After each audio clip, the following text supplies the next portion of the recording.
पुणे महापालिकेमध्ये आडगळीच्या खोलीत पडून असलेला रमाबाई आंबेडकरांचा पुतळा ताडीवाला रोडवरच्या रमाबाई आंबेडकर उद्यानात बसवण्यात यावा अशी मागणी फुले शाहू आंबेडकरी विचार मंचाने केली। आज रमाबाईंचा स्मृती दिन आहे, त्यानिमित्ताने त्यांच्या पुतळ्याला पुष्पहार अर्पण करण्यात आला। महापालिकेच्या एका खोलीत ठेवण्यात आलेला हा पुतळा लोकवर्गणीतून बनवण्यात आला होता। तो शहरात बसवण्यासाठी पालिकेकडे सुपूर्द करून 20 वर्षे झाली, तरीही हा पुतळा कुठे बसवायचा याबाबत वाद आहे। या पार्श्वभूमीवरती हा पुतळा कित्येक वर्ष धूळ खात पडून आहे। या पुतळ्याबाबतची अनास्था संपवून मातोश्री रमाबाईंचा आदर राखावा अशी मागणी मनसेने केली आहे।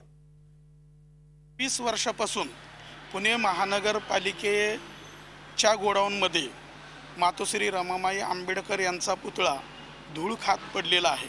वास्तविक पाहता लोकांचा आदर राखून, लोकभावना राखून किंवा मातोश्री रमाबाई आंबेडकर यांच्या प्रति आदर व्यक्त करून पुणे महानगरपालिकेने हा पुतळा वाडिया कॉलेज समोरील मातोश्री रमाबाई आंबेडकर उद्यानामध्ये लवकरात लवकर बसवावा अशी मागणी फुले शाहू आंबेडकर विचार मंच व सर्व नागरिकांच्या वतीने, पुणेकर नागरिकांच्या वतीने आम्ही महापौर व आयुक्त साहेबांना करत आहोत।